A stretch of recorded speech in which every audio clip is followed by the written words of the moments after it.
أشهد أن لا إله إلا الله وحده لا شريك له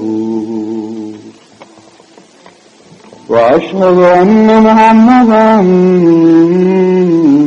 عبده ورسوله أما بعد فأعوذ بالله من الشيطان الرجيم بسم الله الرحمن الرحيم الحمد لله رب العالمين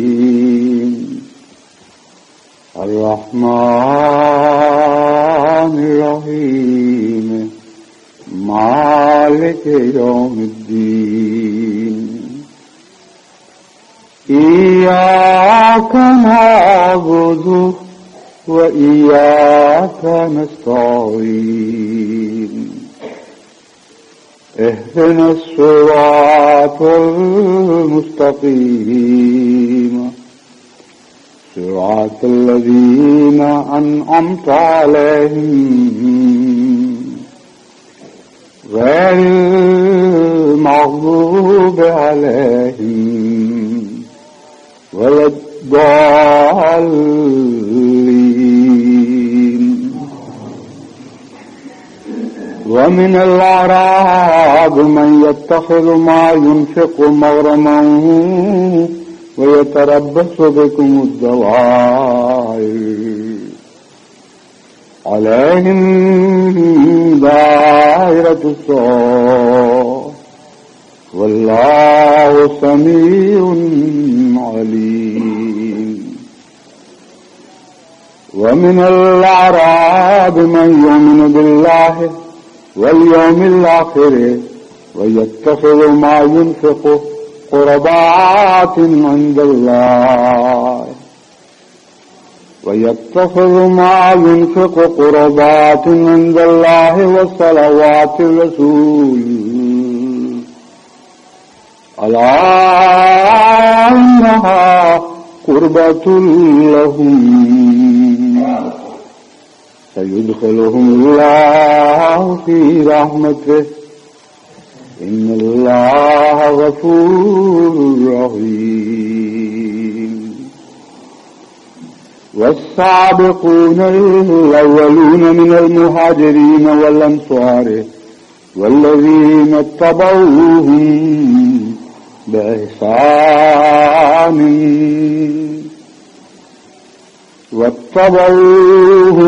بإحسان رضي الله عنهم ورضوا عنه وأعد لهم جنات تجري تحتها الأنهار خالدين فيها أبدا ذلك الفوز العظيم. قرآن کریم نے جو مالی نظام دنیا کے سامنے پیش فرمایا ہے یہ ایک بالکل الگ اور ممتاز نظام ہے جس کی کوئی مثال دنیا کے کسی مذہب میں دکھائی نہیں دیتی. یہ مضمون اپنی ذات میں اتنا وسیع اور اتنا گہرا ہے کہ اگر کسی غیر مذہب والے کو اس موضوع پر کوئی مسلمان متوجہ کرے اور اسے دعوت دے کہ تم اپنے مذہبی سے نہیں دنیا کے تمام مذاہب سے خدا کی خاطر مالی قربانی دینے والے مضامین کو اکٹھا کر لو اور ہم قرآن کریم سے ان آیات کو پیش کریں گے اور پھر دیکھو کیا قرآن کی تعلیم بھاری رہتی ہے یا سارے دنیا کی اجتماعی کتابوں کی مجتمع تعلیم قرآن کریم کے اوپر بھاری ہوتی ہے. میں نے یہ موازنہ بڑے غور سے کیا ہے. اگرچہ تمام مذاہب پر گہری نظر سے تمام مذاہب کی تعلیم پر بہت گہری نظر ڈالنے کی توفیق تو نہیں مل سکی، لیکن موازنہ مذاہب کا چونکہ مجھے شوق رہا ہے، میں نے اصل کتابیں بھی پڑھی ہیں بعد کے زمانے کی کتابیں بھی پڑھی اور ان پر اپنوں اور غیروں نے جو تبصرے لکھے ہیں وہ بھی بہت حد تک پڑھنے کی توفیق ملی. اس لیے میں اپنے ذاتی علم کی بنا پر یہ بات کر رہا ہوں، کسی محبت کے دعوے کی بنا پر نہیں. قرآن کریم سے ہر مسلمان کو محبت ہے، وہ اس کے متعلق بلند بآواز بھی کرتا ہے، لیکن حضرت اقدس مسیح موعود علیہ الصلوۃ والسلام نے احمدیت کو جو نئی ادا سکھائی ہے وہ یہ ہے کہ محض محبت کی بنا پر دعوے نہ کرو بلکہ تجربے کی بنا پر دعوے کرو. خود دیکھو، پرکھو اور خوب اچھی طرح غور کے بعد بات کرو. تو یہ بات جو میں کہہ رہا ہوں پورے غور کے بعد کہہ رہا ہوں. آپ میں سے ہر احمدی اس نسخے کو آزما کے دیکھ سکتا ہے اور ہرگز کبھی وہ تمام دنیا کے مذاہب کی اجتماعی طاقتوں سے بھی اس معاملے میں شکست نہیں کھائے گا.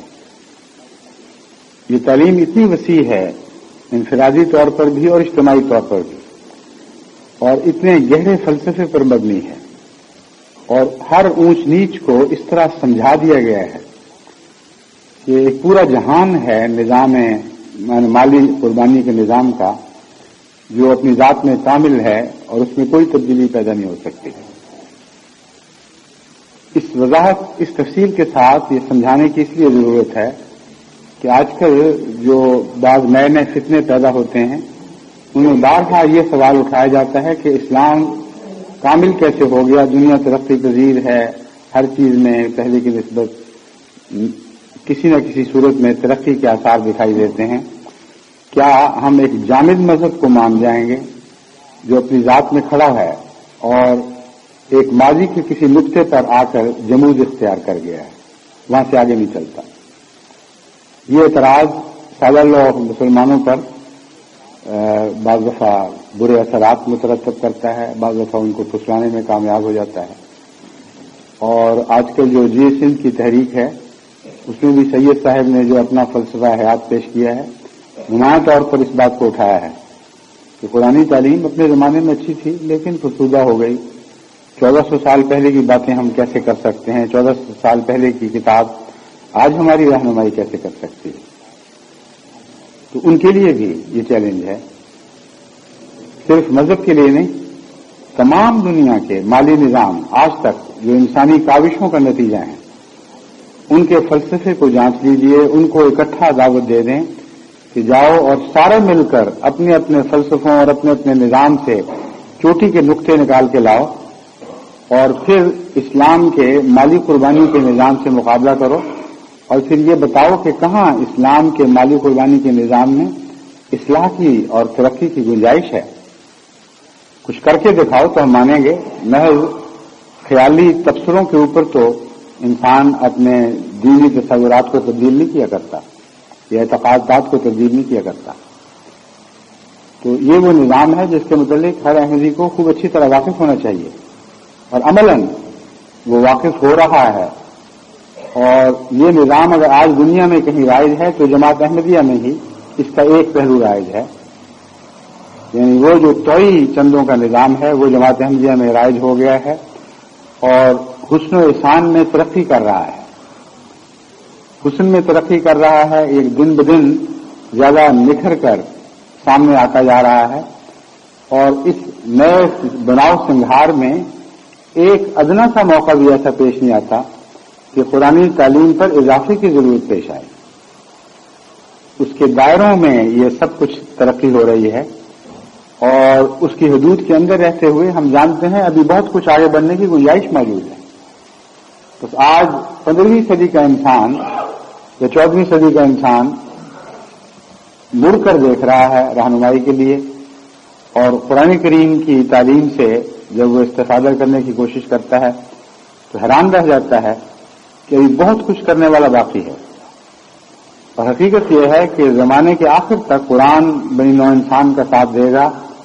وہ ساتھ دے سکیں نہ دے سکیں یہ الگ بات ہے، لیکن قرآن کی تعلیم کسی دنیاوی فکر سے یا دنیاوی ترقی سے پیچھے نہیں رہ سکتی. بہرحال اس مختصر تعارف کے بعد اب میں ایک خاص پہلو کو جماعت کے سامنے نمایاں طور پر پیش کرنا چاہتا ہوں. دو طرح کی مالی قربانی کرنے والوں کا حال قرآن کریم نے بیان فرمایا. جو آراب کے حوالے سے بیان فرمایا ہے، اس میں حضرت صلی اللہ علیہ وآلہ وسلم کے تربیت یافتہ غلاموں کا ذکر نہیں ہے، اس لیے اس بات کو خوب اچھی طرح دیکھ سوچ لیں کہ یہ ان آیات میں سے جو پہلی آیت ہے اس کا خالصتاً اطلاق آراب پر ہوتا ہے، ان بدوؤں پر جنہوں نے اجتماعی طور پر اسلام کو قبول کر لیا لیکن حضور صلی اللہ علیہ وآلہ وسلم کی تربیت سے فیض یاب نہ ہو سکے۔ لیکن حضور اکرم صلی اللہ علیہ وآلہ وسلم کی تزکیے کی طاقت ایسی تھی کہ ان اندھیروں میں بھی پہنچی ہے، ان کو بھی پار کیا ہے، اور ان میں بھی جگہ جگہ بہت ہی خوبصورت نور کی شمعیں روشن کر دی ہیں۔ دوسری آیت اس مضمون کو بیان کر رہی ہے، اور تیسری آیت یہ بتاتی ہے کہ نمونہ وہی ہے جو انصار اور مہاجرین کا نمونہ ہے۔ عرب میں برے بھی ہیں، اچھے بھی ہیں، بہت خوبصورت قربانیاں کرنے والے بھی ہیں، لیکن نمونے کے طور پر تم نے محمد رسول اللہ اور ان کے ساتھیوں انصار اور مہاجرین کو پکڑنا ہے، کیونکہ وہاں حضور صلی اللہ علیہ وسلم کی تربیت یافتہ ہیں۔ پہلی آیت میں فرمایا وَمِنَ الْأَعْرَابِ مَن يَتَّخِذُ مَا يُنْفِقُ مَغْرَمًا وَيَتَرَبَّصُ بِكُمُ الدَّوَائِرَ، کہ ان اعراب یعنی بدوؤں میں سے بہت سے ایسے بھی ہیں جو کچھ خرچ کرتے ہیں چٹی سمجھ کے خرچ کرتے ہیں اور دل میں کٹتے رہتے ہیں، اور ساتھ ساتھ مخفی طور پر تمہیں بددعائیں دیتے رہتے ہیں کہ انہوں نے ہمیں مصیبت ڈال دی، ہمارے اموال میں سے حصہ لینے والے آ جاتے ہیں، اور خدا کرے ان پر کوئی آسمانی حوادثاتی مصیبت نازل ہو اور ان مصیبتوں کا شکار ہو جائیں۔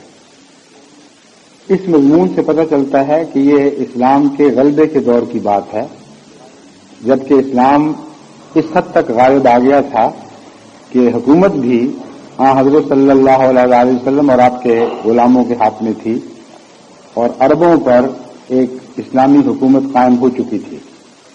اگر یہ نہ ہوتا تو چٹی والی بات نہ ہوتی، اور اسی میں دراصل پیشگوئی بھی تھی آئندہ فتنوں کی کہ جب بھی نظام حکومت ڈھیلا ہوگا وہ لوگ جو انتظار میں بیٹھے ہیں کہ تمہارا پکڑ تم پر کوئی مصیبت ٹوٹے تو یہ آزاد ہوں، وہ نہ صرف یہ کہ پیسے دینے خدا کی راہ میں پیسے دینے بند کر دیں گے، بلکہ ان کے باغیانہ خیالات زور سے سر اٹھائیں گے اور شور پیدا کریں گے۔ چنانچہ اس آیت کی روشنی میں یہ کہنا کہ نعوذ باللہ رسول اللہ صلی اللہ علیہ وسلم کی آنکھیں بند ہوتے ہی جو کچھ آپ کی اصلاح تھی وہ مٹ گئی اور فساد برپا ہو گئے، ایک محض جاہلانہ اعتراض ہے، اور اہل مغرب کی طرف سے بھی اور بعض مشرقی مفکرین کی طرف سے بھی ہمیشہ یہ سوال اٹھایا جاتا ہے کہ حضرت صلی اللہ علیہ وآلہ وسلم کی اتنی لمبی محنتیں کہاں گئیں؟ 23 سالہ تربیت کے بعد اچانک جب آپ کا وصال ہوتا ہے تو اعراب اٹھ کھڑے ہوتے ہیں بغاوت میں، اور فتنہ ارتداد اور زکوٰۃ نہ دینے کا فتنہ یہ شروع ہو جاتا ہے۔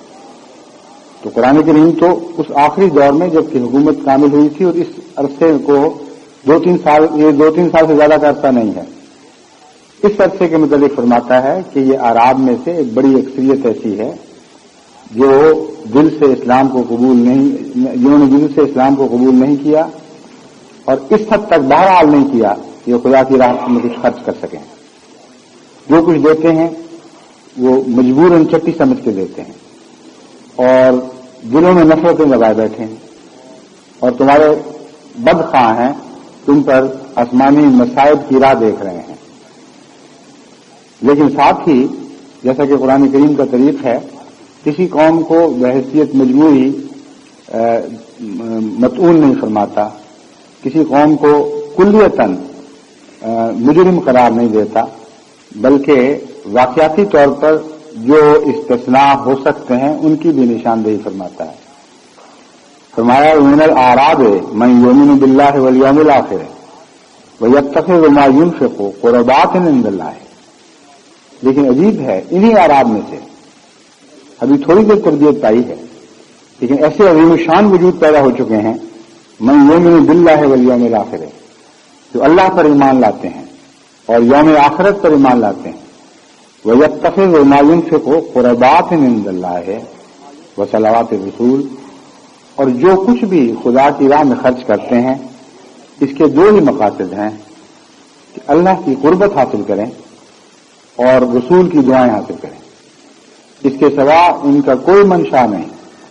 جب روپیہ دیتے ہیں تو اس بات کو بھول جاتے ہیں کہ انہوں نے کیا دیا اور کیسے دیا، اور جزا ان کی سوائے اس کے کوئی نہیں کہ خدا ان کو قربت عطا فرمائے اور محمد رسول اللہ کی دعائیں ان کو پہنچیں.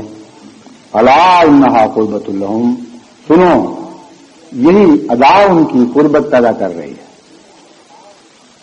ایسا پیارا انداز ہے مالی قربانی کا کہ قربت تو ان کو مل گئی. الا انہا قربت لہم میں بہت ہی خوبصورت مضمون بیان فرمایا گیا ہے. یہ نہیں فرمایا کہ ہاں ہم وعدہ کرتے ہیں کہ تمہیں قربت عطا کی جائے گی یا اس کے نتیجے میں تمہیں یہ ملے گا. فرمایا انہا قربت، یہ مالی قربانی کا انداز اپنی ذات میں قربت ہے. یہ انہی کو نصیب ہوتا ہے جو خدا تعالیٰ کے قریب ہوں. یہ مضمون ہے. یعنی جزا کا مضمون تو بات کی باتیں ہیں، وہ تو اپنی جگہ قائم ہے. انہا قربت ان کا مطلب یہ ہے کہ اس طرز فکر کے لوگ جو اس بنا پر مالی قربانی دیا کرتے ہیں وہ تو پہلے ہی اہل قربت ہیں. جن کو خدا کا قرب نصیب نہ ہو ان کو اتنی حسین ادائیں آ ہی نہیں سکتی. عجیب کے کلام ہے خدا تعالیٰ کا، حیرت میں انسان ڈوب جاتا ہے. ذرا ٹھہر ٹھہر کے غور سے آپ پڑھیں تو عجیب حسن کے کرشمے دکھائی دیتے ہیں جو انسان کی جادوگری سے پیدا نہیں ہو سکتے. خدا کا کلام ہے، اس میں عجیب شان ہے، عجیب گہرائی ہے، عجیب صدق ہے. الا انہا قربت لہم سیدخلہم اللہ فی رحمتہ، اور بعد میں دوسرا مضمون بھی بیان فرما دیا. اللہ اس کے نتیجے میں سیدخلہم، ضرور ان پہ رحمتیں بھی نازل فرمائے گا. یعنی جزا تو ان کو مل گئی کہ قربت نصیب ہے تو ایسی باتیں کر رہے ہیں. جو وہ چاہتے تھے وہ تو پورا ہو گیا، لیکن اس کے سوا بھی خدا فرماتا ہے سیدخلہم اللہ فی رحمتہ، اللہ ان کو اس کے علاوہ بھی رحمت نازل عطا فرمائے گا. ان اللہ غفور الرحیم، اللہ تعالیٰ غفور الرحیم ہے. یہاں یدخلہم اللہ فی رحمتہ سے مراد ہے کہ خدا کی رحمت ان کو ڈھانپ لے گی، اس میں داخل ہو جائیں گے. ان کے آگے پیچھے دائیں بائیں اوپر نیچے رحمت ہی رحمت ہوگی. یہ پورا رحمت کا ماحول ان کے اوپر چھا جائے گا، ان کو لپیٹ ملے گا. ان کا کوئی حصہ رحمت باری تعالیٰ سے باہر نہیں رہے گا.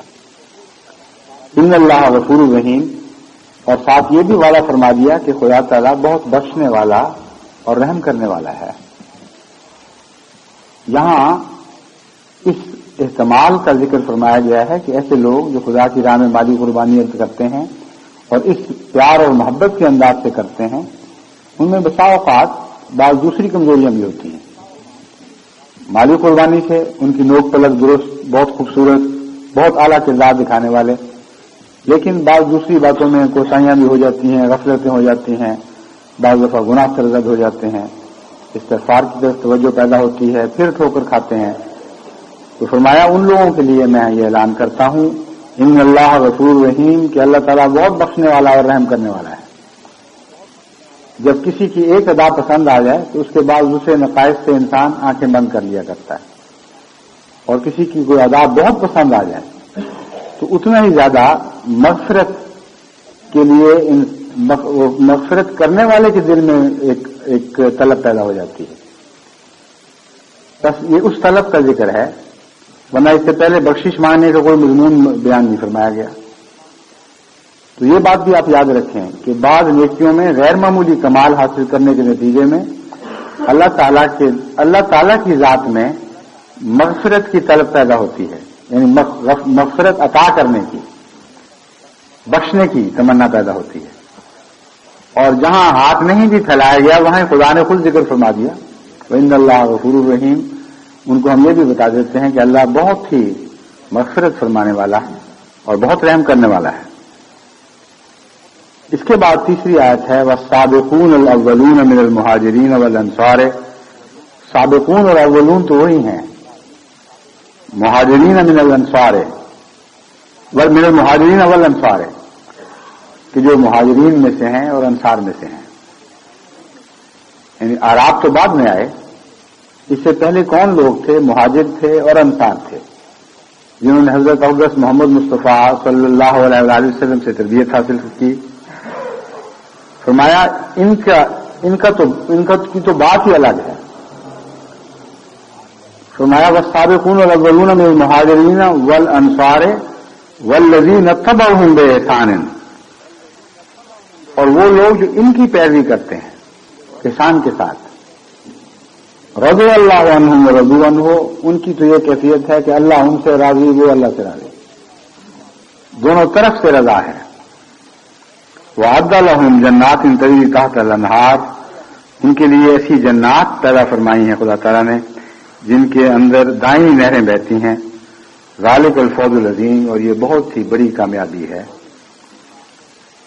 یہاں یہ بات قابل ذکر ہے کہ والذین اتبعوہم بإحسان رضی اللہ عنہم ورضوا عنہ میں صرف صحابہ مراد نہیں ہے، بلکہ صحابہ کا ذکر الگ چونکہ گزر چکا ہے، اس لیے عین ممکن ہے کہ صحابہ مراد ہوں ہی نہ، بلکہ صحابہ کی پیروی کرنے والوں کا ذکر ہے جو بعد میں آنے والے ہیں۔ بس اس پہلو سے میرے نزدیک اس آیت کا مضمون ہمیشہ کے لیے جاری و ساری ہے۔ یہ کہنا غلط ہے کہ صرف حضور صلی اللہ علیہ وآلہ وسلم کے زمانے کے لوگوں کا تذکرہ ہو رہا ہے۔ اگر کلام الہی ہمیشہ کے لیے ہے، اگر حضور صلی اللہ علیہ وآلہ وسلم کا نمونہ اور آپ سے تربیت یافتہ صحابہ کا نمونہ ہمیشہ کے لیے ہے، تو یہ فیض جو بھی پائے گا وہ ان انعامات سے بھی ضرور حصہ لے گا جن کا اس آیت کریمہ میں ذکر فرمایا گیا ہے۔ لیکن ایک شرط داخل فرما دی، والذین اتبعوہم بإحسان، اور وہ لوگ جنہوں نے اتباع کی ہے احسان کے ساتھ۔ اب لفظ احسان قابل غور ہے، یہاں احسان کس طرح مضمون سے مطابقت کھاتا ہے یہ بات قابل توجہ ہے۔ آپ جب کسی کی پیروی کرتے ہیں تو عام معنوں میں تو احسان نہیں کرتے نا، کہ اس پر ہمیں بڑا احسان کیا، اس کی پیروی کی۔ جس کی پیروی کریں، وہ جس کی پیروی کی جاتی ہے وہ محسن ہوا کرتا ہے، اور جو پیروی کرتا ہے اس پر اس کا احسان اس پر اس محسن کا احسان ہوتا ہے۔ تو قرآن کریم جب ظاہری مضامین کو الٹاتا ہے تو وہیں آپ کے قدم رک جانے چاہیے اور آپ کو معلوم ہو جانا چاہیے کہ کوئی بہت ہی عظیم بات بیان فرمائی جا رہی ہے جو عام مضامین سے مختلف ہے۔ فرمایا وہ لوگ جو ان بزرگوں کی، یعنی محمد رسول اللہ کی تربیت یافتہ مہاجرین اور انصار کی اداؤں کی نقل کرنے کی کوشش کرتے ہیں، یہ وہ لوگ ہیں جو سابقون الاولون ہیں، جنہوں نے آغاز میں اسلام سیکھا اور لمبا عرصہ حضور کی تربیت پائی۔ اولون کہہ کر یہ بتا دیا گیا ہے کہ اگرچہ اعراب میں بھی اچھے اچھے پیدا ہوئے مگر ان کا مقابلہ تو نہیں ہو سکتا، جنہوں نے آغاز ہی میں حضور صلی اللہ علیہ وآلہ وسلم کی اتباع کی اور پھر آپ سے خود براہ راست تربیت پائی اور لمبا عرصہ یہ تربیت پائی، ان کی پیروی احسان سے کرنے کا ذکر ہے۔ یہاں احسان کے معنی دو ہیں۔ ایک احسان کا معنی تو یہ ہے کہ وہ اپنی ذات پر احسان کرتے ہیں، کسی اور پر احسان نہیں کرتے۔ وَاتَّبَعُوهُمْ بِإِحْسَانٍ، یعنی اپنے نفس کو حسین تر بنانے کے لیے، اپنے وجود کو پہلے سے زیادہ خوبصورت بنانے کی خاطر وہ ان کی پیروی کرتے ہیں۔ یہاں پیروی کے مضمون میں اپنے نفس کی تربیت کا مضمون بالارادہ طور پر داخل ہو جاتا ہے۔ وہ جانتے ہیں کہ ہم خوبصورت نہیں ہو سکتے جب تک ان لوگوں جیسا نہ بننے کی کوشش کریں۔ جس طرح اس زمانے میں بعض لوگ کسی کرکٹر کو اپنا ہیرو بنا لیتے ہیں، کوئی کسی ایکٹریس کو بنا لیتے ہیں اور ان کے طریق سیکھنے کی کوشش کرتے ہیں۔ اگر وہ اچھا بولر ہے کرکٹ کا تو اس ادا سے بول کرتے ہیں، اگر اچھا بیٹسمین ہے تو اس ادا کے ساتھ بیٹنگ کی کوشش کرتے ہیں۔ اسی طرح بعض بیوقوف بچیاں جب نئی نئی بڑی ہوتی ہیں تو بعض ایکٹریسوں کو انہوں نے اپنا مقصود اور مطلوب بنایا ہوا ہوتا ہے اور انہی کی نقالی کر رہی ہوتی ہیں، اور بچے بھی اسی طرح کرتے ہیں۔ جو مارکیٹیں اس قسم کے کپڑوں وغیرہ سے بھری ہوتی ہیں جس پر کسی نہ کسی مشہور آدمی کا نام ہے کہ وہ اس طرح پہنا کرتا تھا، اس رنگ کی چیزیں پسند کرتا تھا، تم بھی ایسا ہی کرو. تو کس لیے؟ اس لیے کہ وہ خوبصورت سمجھتے ہیں اور سمجھتے ہیں کہ ہم حسین ہو جائیں گے. پیروی میں احسان کا مضمون داخل ہے. احسان کا مطلب ہے چیز کو اچھا بنانا، خوبصورت بنانا. بس واتبعوہم باحسان، ان کا مطلب یہ ہوگا کہ وہ ان کی پیروی کرتے ہیں ان کو ماڈل سمجھتے ہوئے، یہ جانتے ہوئے کہ جتنا ہم ان کے قریب ہوں گے اتنا زیادہ خود خوبصورت اور دلکش ہوتے چلے جائیں گے. اور غور کرتے رہتے ہیں کہ انہوں نے کس کس رنگ میں قربانیاں دی اور پھر ویسے ہی رنگ اختیار کرتے ہیں.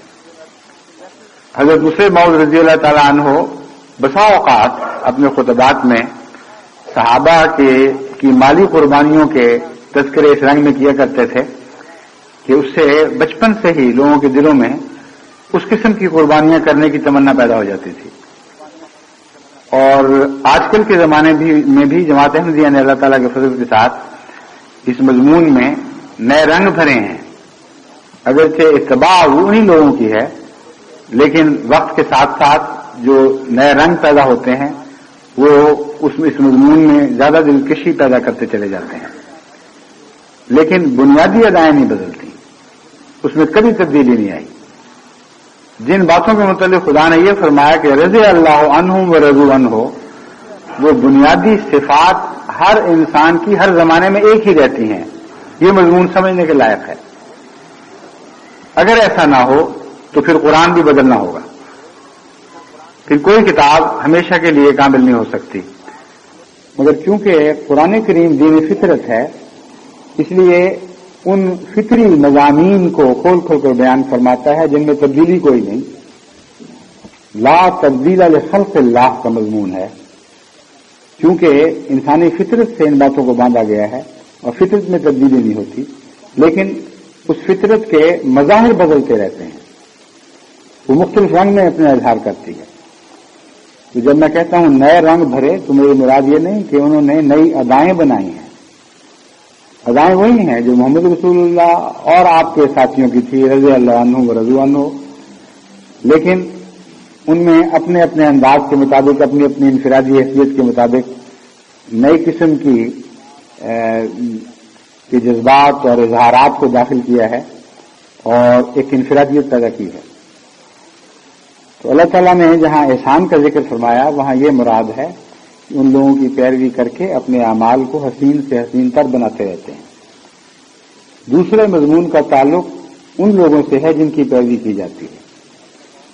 وَاتَّبَعُوهُمْ بِإِحْسَانٍ، کہ احسان کا ایک معنی ہے بہت ہی زیادہ حسین نیکی، کیونکہ حضرت صلی اللہ علیہ وسلم نے سب سے اعلیٰ درجے کی نماز کی جو تعریف فرمائی ہے اسے احسان قرار دیا ہے. اور قرآن کریم سے پتہ چلتا ہے کہ احسان کا یہ معنی ایک دینی اصطلاح ہے کہ ایسی نیکی جو اپنے ذات میں درجہ کمال کو پہنچی ہو. تو فرمایا کہ وہ ان کی پیروی میں یہ نہیں دیکھتے کہ ان سے کمزوریاں کیا سرزد ہوئیں اور ان کو اپنے لیے نمونہ بنائیں. نہ صرف یہ کہ وہ نیکیوں پر نظر رکھتے ہیں بلکہ نیکیوں میں سے بھی بہترین پر ان کی نگاہ اونچی ہوتی ہے اور وہ ان میں سے جو بہترین ادائیں کرنے والے، خدا کی محبت میں مبتلا، خدا کی محبت میں گرفتار عشاق محمد مصطفیٰ تھے، ان کی پیروی کرتے ہیں ان ادائوں میں جو ان کے اندر بہترین ہے اور ان کی ذات میں درجہ کمال کو رکھتی ہیں. اس مضمون نے ایک پہلو تو ہمیشہ کے لیے مردود فرما دیا. یعنی یہ بعض لوگ جو یہ کہتے ہیں کہ فلاں شخص نے جو اس عہدے پر تھا اور اس مقام پر تھا اس نے فلاں بدی کی تو ہم نے بھی کر لی تو کیا فرق پڑتا ہے، اس کو بھی نہیں پکڑتے. اس مضمون کو ہمیشہ کے لیے اس آیت نے مردود کر دیا ہے. فرمایا ہے پیروی کرنے والوں کو ہرگز یہ حق نہیں ہے کہ ادنا کی پیروی کریں، چاہے وہ اعلیٰ سے سرزد ہوا ہو. ادنا فعل اگر اعلیٰ سے بھی سرزد ہوا ہو تو قرآنی تعلیم کے مطابق وہ پیروی کے لائق نہیں رہتا، اس لیے اس کا حوالہ دیا ہی نہیں جا سکتا. حوالہ دینا ہے اور حوالہ تلاش کرنا ہے تو اپنے لیے حسن کا حوالہ دو اور حسن کا ہی حوالہ تلاش کرو.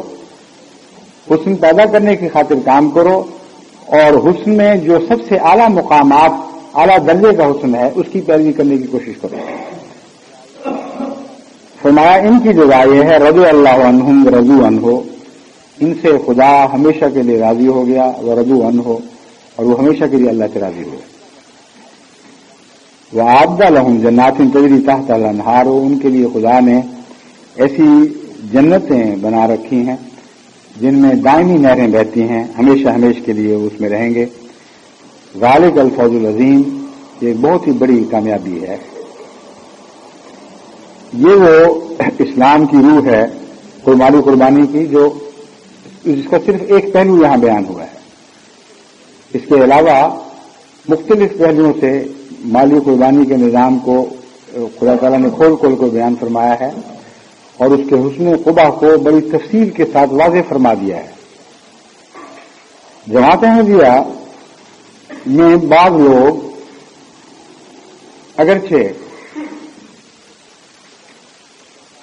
دقت محسوس کرتے ہیں چندے ادا کرنے میں اور بعض بوجھ بھی محسوس کرتے ہوں گے، مگر چونکہ جبر کا نظام نہیں ہے اور حکومت نہیں ہے، اس لیے جب تک وہ اس اندرونی تردد کے باوجود مالی قربانی میں حصہ لے رہے ہیں ان کے اوپر ہم حرف نہیں رکھ سکتے، کیونکہ ان کے متعلق یہ نہیں کہا جا سکتا کہ انہوں نے اکراہ کے ساتھ قربانی کی ہے. اگرچہ کچھ نہ کچھ جبر کا پہلو ان کے اندر پیدا ہو جاتا ہے اور اس کے آغاز کے وقت انسان کو خوب اچھی طرح خبردار ہونا چاہیے. جن دنوں میں یہ باتیں پیدا ہوتی ہیں ان کا کام ہے کہ خود اپنی نگرانی کریں، کیونکہ بیرونی طور پر کوئی ایسا نظام نہیں ہے جسے یہ اجازت ہو کہ وہ کسی کو کہہ سکے کہ تم نے جبر کے ساتھ قربانی دی ہے، تمہارے دل میں کراہت تھی. یہ کہنے کا کسی کو حق نہیں ہے، سوائے اس کے کہ کوئی کراہت کا اظہار کرتا ہے. اور بعض ایسے بدنصیب ہیں جو کر دیتے ہیں، ان کے متعلق ہمیشہ میں یہی کہتا ہوں جب اطلاع ملتی ہے کہ آئندہ ان سے کبھی چندہ نہ لیا جائے، کیونکہ نظام جماعت میں کوئی جبر نہیں ہے. لیکن بات کہتے ہیں جب چندہ لینے والے جاتے ہیں کیا تم نے مصیبت ڈالی ہے، روز آ جاتے ہو، یہ چندہ وہ چندہ. بعض لوگ مجالس لگاتے ہیں اور کہتے ہیں جی کتنی قسم کے چندے ہو گئے ہیں، یہ کیا نظام ہے؟ ایک سیدھا چندہ عام رکھیں، وصیت رکھیں، جو مسیح موعود علیہ السلام نے جاری فرمایا کہ آئے دن کے نئے چندے ایجاد کرنے کا کیا موقع ہے. حالانکہ آئے دن کی ضرورتیں آئے دن کے چندوں سے ہی پوری ہوں گی اور چندہ میں کوئی جبر نہیں ہے، خدا کے نام پر اپیل کی جاتی ہے. ان لوگوں کے دلوں کو مخاطب کیا جاتا ہے جو دل پہلے ہی تمنا میں رہتے ہیں کہ کوئی خدا کی راہ میں اس قربانی والی آواز اٹھے اور ہم پھر لبیک کہیں اور پھر اس سے لطف اندوز ہوں. تو وہ لوگ جن کے دل میں لازمی چندوں سے کسی قسم کی کراہت پائی جاتی ہے یا کئی تحریکات میں وہ جسم پر اپنے دلوں پر بوجھ محسوس کرتے ہیں، ان کو اپنا تجزیہ کرنا چاہیے اور شروع میں ہی اپنی پہچان کر لینی چاہیے. بعض دفعہ وہ اس وجہ سے توئی چندوں پر اعتراض کرتے ہیں حالانکہ اس میں کسی قسم کا بھی جبر نہیں. لازمی چندے میں بھی جبر نہیں ہے، لیکن لفظ لازم نے اس کے اندر ایک خاص سنجیدگی پیدا کر دی ہے جس کی وجہ سے انسان سمجھتا ہے کہ یہ چندہ تو دینا ہی دینا ہے. لیکن جس کو توئی کہا جاتا ہے اس کا تو مضمون ہی یہ ہے کہ دینا ہے دو، نہیں دینا تو نہ دو، قطعاً کوئی حرف نہیں، کوئی اعتراض نہیں.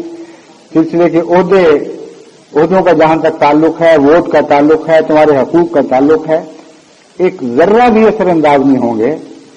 اگر تم لازمی چندے دے دیتے ہو تو اتنا کافی ہے، یعنی کافی ان معنوں میں کہ تمہارے بنیادی حقوق جو جماعت کے ساتھ وابستہ رہ کر تمہیں ملنے چاہیے وہ سارے ملیں گے. لیکن اس کے باوجود ان کو توئی چندوں پر اعتراض ہے. اس کا مطلب ہے وہ کراہت کا مضمون داخل ہو چکا ہے اور شروع ہو گیا ہے. میں نے اس پر غور کر کے دیکھا ہے کیونکہ مجھے بھی چندوں کے متعلق بہت سے جماعتوں میں جانے اور تفصیل سے جائزے لینے کا موقع ملا ہے. بات یہ ہے کہ ان کو ایک بات سے تکلیف ہوتی ہے کہ دوسرے لوگ جب چندے دیتے ہیں بڑھ بڑھ کے توئی چندے اور ان کا دل نہیں کھلتا تو ان کو شرمندگی محسوس ہوتی ہے اور وہ سمجھتے ہیں کہ سوسائٹی میں ہمارا مقام ننگا ہو جائے گا اور لوگوں کو پتہ لگے گا کہ یہ تو حصہ نہیں لیتا جبکہ دوسرے لے رہے ہیں، یہ لبیک کہنے میں پیچھے ہے. تو اس کے نتیجے میں اس پر پردہ ڈالنے کی خاطر وہ فلسفہ بنا لیتے ہیں جی ہم اس کے قائل ہی نہیں، یہ ہے ہی بکواس، یہ سارا سسٹم ہی غلط ہے، یہ نئی نئی باتوں کے ہم نہیں قائل، ہم تو وہی بنیادی چندے کے قائل ہیں، آگے نہیں بڑھیں گے. اگر وہ جماعت میں غلط پروپیگنڈا نہ کریں، اپنی خفت مٹانے کے لیے جھوٹے اعتراض نہ بنائیں اور صرف یہ کہہ دیا کریں کہ ہمیں اتنے کی توفیق ہے تو اس پہ کوئی حرج نہیں، یہ جائز ہے اور اس پر کسی کو حق نہیں کہ ان پر اعتراض کرے. حضرت صلی اللہ علیہ وسلم کے پاس ایک اعرابی آیا، اس نے کہا یا رسول اللہ مجھے یہ بتائیے کہ وہ دین بنیادی طور پر ہے کیا میں کر لوں تو میں مسلمان بن جاؤں گا. آپ نے کچھ فرائض بتائے، اس کے بعد آپ نے نوافل کا مضمون شروع کیا تو اس نے کہا ان کے بغیر دین مکمل نہیں ہوگا، کیا میں پکڑا جاؤں گا خدا کے حضور؟ اس نے فرمایا نہیں، جو فرائض بتا دیے اگر صرف اتنا کر لو تو پکڑے نہیں جاتے. اس نے کہا میرے لیے بہت کافی ہے، مجھے آگے جانے کی ضرورت نہیں. آپ نے فرمایا اگر تم عہد میں سچے ہو تو جاؤ، کوئی فکر نہیں. لیکن یاد رکھنا چاہیے یہ انسانی فطرت کی بات ہے، جو صرف فرائض تک رہتے ہیں ان میں کشن کوئی نہیں ہوتا، ان میں ابتلاؤں اور مشکلوں کے وقت جو ٹھوکر سے بچنے کے لیے درمیان کا طویل حصہ ہے وہ نہیں پایا جاتا. جس طرح برتن، شیشے کے برتن نہ بھیجیں کسی جگہ اور ایسے میٹیریل کے ایسے کپڑے وغیرہ کے بغیر، نہیں کاغذ وغیرہ کے بغیر اس کو بھیج دیں جو باہر کی دیوار اور برتنوں کے درمیان ایک روک بن جاتا ہے، اس کے ٹوٹنے کا بہت زیادہ امکان ہے، ٹوٹنے کا بہت زیادہ احتمال ہے.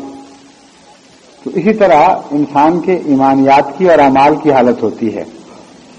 سنتیں اور نوافل اس کے بنیادی اعمال کی حفاظت کرتے ہیں اور اگر کہیں کمزوری واقع ہوتی ہے، کوئی اطلاع آتا ہے تو اس کا بوجھ وہ سنتوں اور نوافل کی دیواریں اٹھا لیتی ہیں اور اس کے فرائض قائم رہتے ہیں.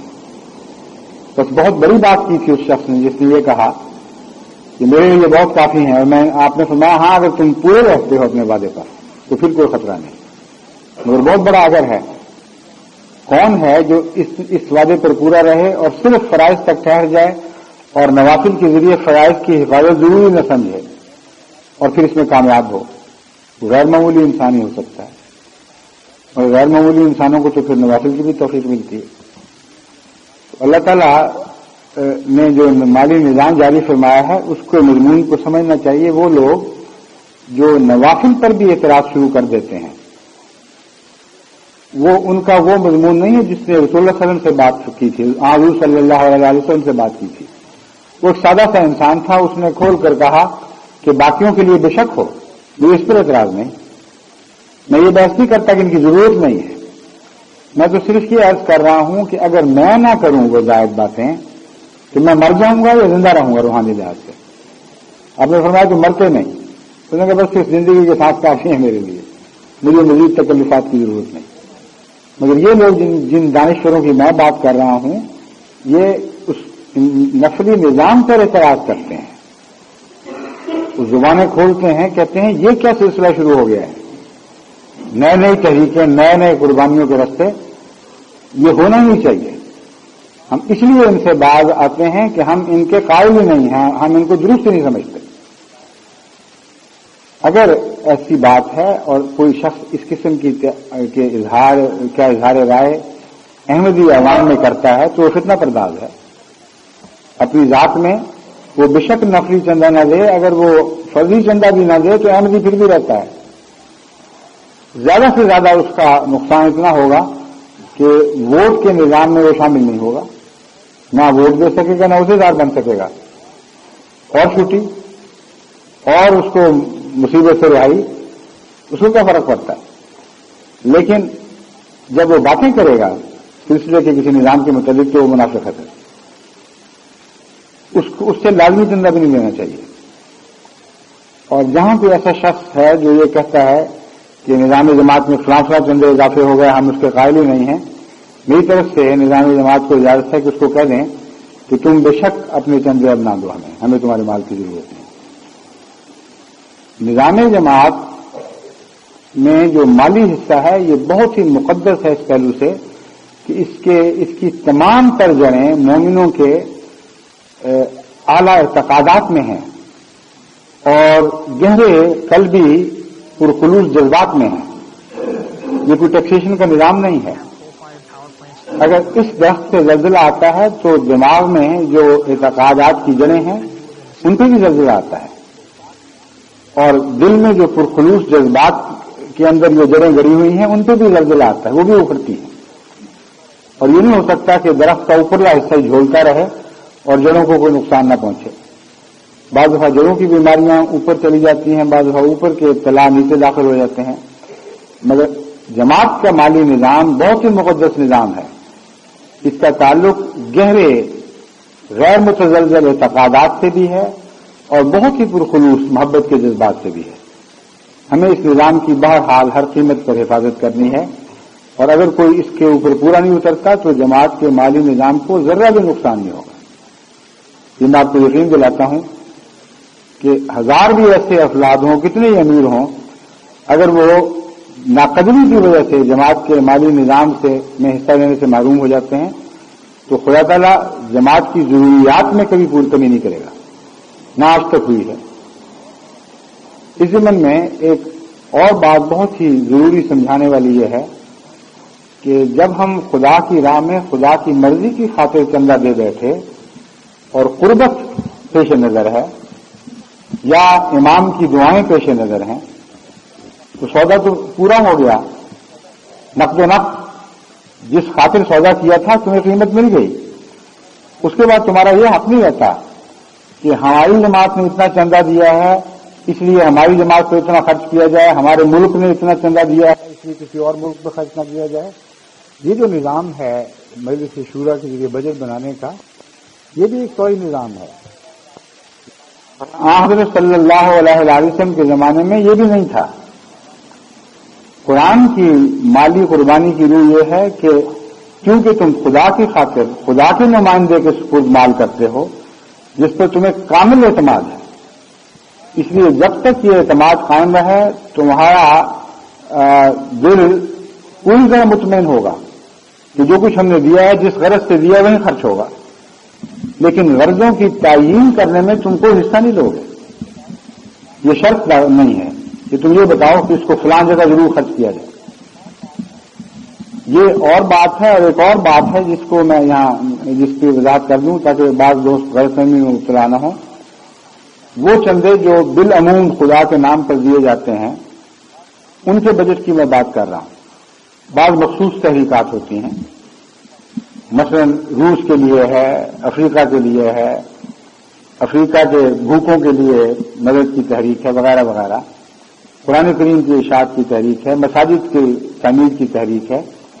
ان میں چندہ دینے والا ایک غرض کے ساتھ چندہ دیتا ہے، اور وہاں جماعت کا فرض ہے کہ اس غرض کے ساتھ اس چندے کے خرچ کو مشروط رکھے، اور یہی جماعت کرتی ہے۔ لیکن یہ اپنی ذات میں کوئی بری بات نہیں، جس غرض کے لیے کوئی انسان کہتا ہے میں عام چندہ بھی دوں گا، زائد میں یہ فلاں غرض کے لیے دینا چاہتا ہوں، اس میں کوئی برائی نہیں ہے۔ لیکن بعض دفعہ بعض لوگ بعض ایسی شرطیں عائد کر دیتے ہیں کہ اس کو اس طرح تقسیم کیا جائے، اس طرح خرچ کیا جائے، اس طرح اس کی حفاظت کی جائے۔ ان لوگوں کو میں کہتا ہوں کہ پھر تم خود کرو، میں تو نہیں قبول کروں گا۔ اگر تمہیں اعتماد ہے نظام جماعت پر تو نظام جماعت کے شوق سے یہ رقم کر دو، مقصد بتا دو، اس مقصد کے بتانے کے بعد مطمئن ہو، کبھی دل میں ذہن پیدا ہو تو پوچھ بھی لو بے شک کہ اس پر خرچ ہوا کہ نہیں، تمہیں بتایا جائے گا۔ لیکن یہ کہ باریکیاں بتاؤ کہ اس تفصیل سے اس طرح طے کریں، یہ نظام مقرر کیا جائے، یہ نہیں ہو سکتا۔ لیکن میں آپ کو یہ سمجھا رہا ہوں کہ حضور صلی اللہ علیہ وسلم کے زمانے میں لوگ چندہ دیتے تھے اور اس بات کا کبھی تذکرہ نہیں کرتے تھے کہ فلاں جگہ فلاں طریق پر خرچ کیا جائے۔ پھر حضرت اقدس محمد رسول اللہ یا آپ کے نمائندوں کا کام تھا جس طرح چاہیں اس کو خرچ کرتے تھے، لیکن خرچ انہی جگہوں پر ہوتا تھا جو دین کی اغراض ہیں۔ حضرت اقدس مسیح موعود علیہ السلام کے زمانے میں بھی یہی طریق جاری رہا۔